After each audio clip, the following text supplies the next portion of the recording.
बीड जिल्ह्यात वडवणी न्यायालयात सरकारी वकील विनायक चंदेल यांनी गळफास घेऊन आत्महत्या केली आहे।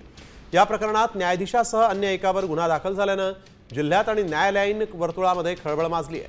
चंदेल यांच्या सुसाईड नोट आणि मुलगा विश्वजित चंदेल यांनी दिलेल्या फिर्यादीच्या आधारे न्यायालयाचे न्यायाधीश रफिक शेख आणि एका कर्मचाऱ्यावर वडवणी पोलीस ठाण्यात गुन्हा दाखल करण्यात आलेला आहे आणि यामुळे संपूर्ण न्यायालयीन व्यवस्थेवर प्रश्नचिन्ह निर्माण झालं आहे।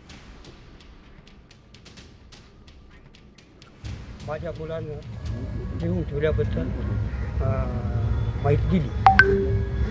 त्यात म्हणजे वडवणी येथील न्यायाधीश शेख रफिक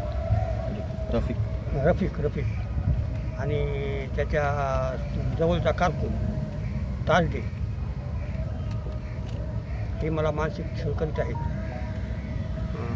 व आपलं राजीनामा देण्याबद्दल धमक्या देत आहेत।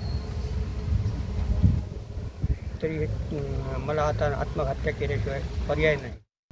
आता isakal.com आहे देशातील नंबर 1 ची मराठी न्यूज वेबसाईट। प्रत्येक अपडेटसाठी isakal.com ला नक्की भेट द्या।